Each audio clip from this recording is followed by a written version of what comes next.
Sobrang daming bangus na lumulutang. Malalaki. Sana makahuli tayo. Kahit isa lang.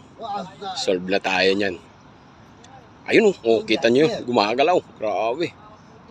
Nandun yung palutang natin. Sana mapansin nila yung pain. Yon, magandang morning mga kadimpol. Finally, milkfish landed. Woo! First time catch ever.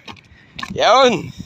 Once again, Bob Kubus, nandito pa rin yan sa Al-Kasbah.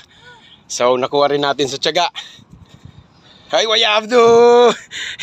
Abdu! Nakahuli rin tayo. May pangulam na naman. Pang 1 week to.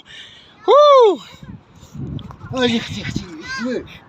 Nakachamba tayo ng milkfish. Nakuha sa tiyaga. Nakuha sa tiyaga mga kadimpol. Thanks God. Ayun, may blessings na naman tayo. Big one, big one, big one. Kabir مرة اي والله يا عبدو والله انت اكبر واحد يا عبدو في 60 كيلو ممكن 3 كيلو yeah maybe 60 something. Woo! Thanks God. Alright mga kadimpol, once again nakadali na naman si Bob Kubus. Second catch natin, bakoko.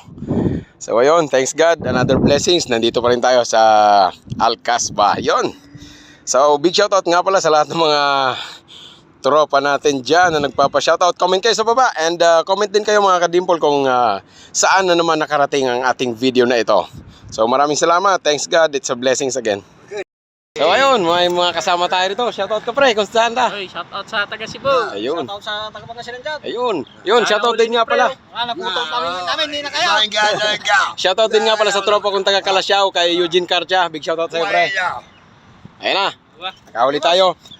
Bali may chance din sana sila. 2 beses sila nakahuli dapat ng bangus. Kaso napuputol. Maliit yung linya ang gamit nila. So papalitan nila yan. Next time, kita-kita ulit mga idol. Sige na. Okay, sige.